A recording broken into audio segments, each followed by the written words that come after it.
आज हम introduction to philosophy of law का फर्स्ट क्वेश्चन पढ़ेंगे, जिसमें meaning and definition of law के बारे में पढ़ेंगे। इसकी प्रीवियस लेक्चर्स में मैंने इनकी मीनिंग और डेफिनेशन को एक्सप्लेन किया है ब्रीफली। अब पहले इसका इंट्रोडक्शन के लॉ है क्या है। लॉ जो है वो एक इंस्ट्रूमेंट है, सेकेंडली कि वो एक बेसिक टूल है, थर्ड पे वो एक सोशल साइंस है, और फोर्थ पे वर्क कैसे करती है एज अ शील्ड भी, और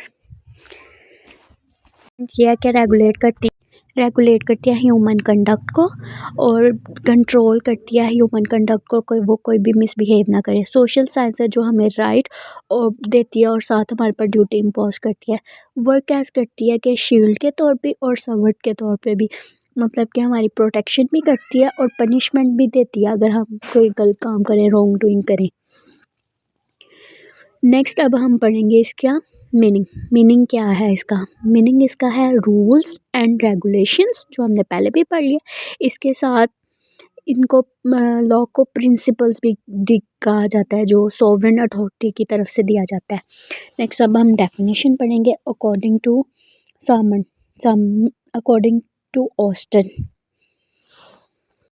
टू ऑस्टन क्या है। लॉ जो है वो एक कमांड है ऑफ सोवरन हायर अथॉरिटी की।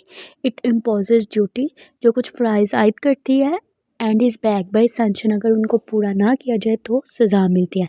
सैंक्शन का मतलब होता है सज़ा। नेक्स्ट अब हम इसका देखेंगे हिस्टोरिकल बैकग्राउंड। लॉ का वर्ड जो है ड्राइव हुआ है, लॉ जो है वो उसका हिस्टोरिकल बैकग्राउंड क्या है। लॉ जो है वो 3 फेजेस में डिवाइड है।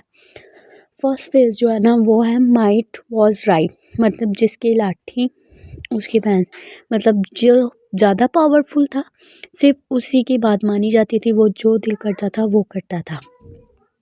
डू एवरीथिंग, कोई भी उधर देखते नहीं थे क्या ठीक है, बराबरी नहीं थी। सेकंड फेज में ये है कि लॉ थोड़ा सा इवॉल्व हुआ, सोसाइटीज़ ने ना अपने थोड़े से रूल्स सेट किए कि ऐसे हम अपनी लाइफ में जो है गुजारेंगे, लेकिन ये इतना डेवलप नहीं हुआ। थर्ड फेज में यह क्या हुआ है कि स्टेट फुली डेवलप्ड हो गई है, और उन्होंने स्टेट ने रूल्स एंड रेगुलेशन में, और वो स्ट्रिक्टली इम्पोज करते हैं कि लोगों ने माने। आगे हम पढ़ेंगे ऑब्जेक्ट, इसके मकासद क्या हैं। लॉ एंड ऑर्डर, के सोसाइटी में लॉ एंड ऑर्डर हो। प्रोटेक्शन ऑफ राइट्स, लोगों के जो हकूक़ हैं उनकी हिफाजत करें। वेलफेयर ऑफ पीपल, लोगों के फ़लाह बहबूद के लिए काम करें। और प्रोटेक्शन ऑफ पीपल, लोगों की हिफाजत करें, यानी कि उनकी लाइफ के कोई भी किसी को मारे ना। नेक्स्ट अब हम पढ़ेंगे इसकी काइंड्स में सबसे पहले आ जाती है सिविल लॉ। सिविल लॉ इसकी लॉ की काइंड है, इसका मतलब है कोडिफाइड लॉ, लिखा हुआ है। सेकंड कॉमन लॉ, ये जो लॉ है ये बेस करता है कस्टम्स एंड प्रेसिडेंट उसे कहते हैं डिसीजन ऑफ अपेक्स कोर्ट, किसी भी हायर कोर्ट के डिसीजन को प्रेसिडेंट कहते हैं। तो ये लॉ बेस होता है कस्टम और president. Next customary law, customary वो लॉ है जो सोसाइटी के पहले कस्टम होते थे, लोग ऐसे काम करते थे, जो बाद में जाके उन्होंने लॉ की शेप ले ली। आगे इंटरनेशनल लॉ भी जो है रूल्स की एक बॉडी है। इसे इंटरनेशनल लॉ इसलिए कहा जाता है कि यूनाइटेड नेशन की तरफ से ना लॉ दिया जाता है। आगे डीमेरिट्स मतलब इसके नुकसानात क्या हैं। सबसे पहले कि रिजिड है, हार्ड है, इतनी जल्दी अमेंड नहीं हो सकता ज़रूर।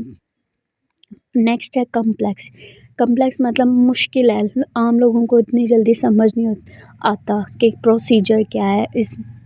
उसके बाद कंक्लूजन,